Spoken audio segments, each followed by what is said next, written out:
ஒரு நிமிஷம் கீழே தள்ளிடாதீங்க. என்னையே இது முஸ்தபிசுர் ரஹ்மானுக்கு வந்த சோதனை. அதுக்கு முன்னாடி சப்ஸ்கிரைப் பண்ணது எல்லாரும் அந்த கீழே இருக்க சப்ஸ்கிரைப் பட்டனை கொஞ்சம் அழுத்தி விட்டுருங்களேன். நான் செவனே தானா போய்க்கிருந்தேன். யாரு வம்பு தும்புக்காச்சும் போனனா?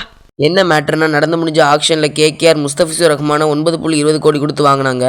ஆனால் இப்போ ஐபிஎல் ஆட முடியாத மாதிரி ஒரு சுச்சுவேஷன் உருவாயிருக்கு. அது என்னன்னா, பங்களாதேஷில் நடக்கிற மத சம்மந்தப்பட்ட பொலிட்டிக்கல் டென்ஷன்னால எந்த ஒரு பங்களாதேஷி பிளேயரும் ஐபிஎல் ஆடக்கூடாதுன்னு ரூல் போட்டிருக்காங்க.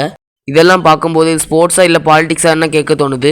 அந்த அளவுக்கு பாலிடிக்ஸ் அதிகரிச்சுட்டே இருக்குது. ஸோ இதனால் பிசிசிஐ கேகேஆர்ட்ட முஸ்தபிசுர் ரஹ்மானை ரிலீஸ் பண்ண கேட்டிருக்காங்க. இதன் காரணமாக பங்களாதேஷ் கிரிக்கெட் போர்டு ஐபிஎல்ல எந்த ஒரு பங்களாதேஷி சேனல்லையும் ஒளிபரப்பக்கூடாதுன்னு பேன் பண்ணியிருக்காங்க. இப்போ அடுத்ததாக ஃபிஷோட ரீப்ளேஸ்மெண்ட்டாக டுவான் ஜான்சனை சைன் பண்ண போகிறாங்கன்னு நிறைய சோர்ஸஸ் சொல்லியிருக்காங்க.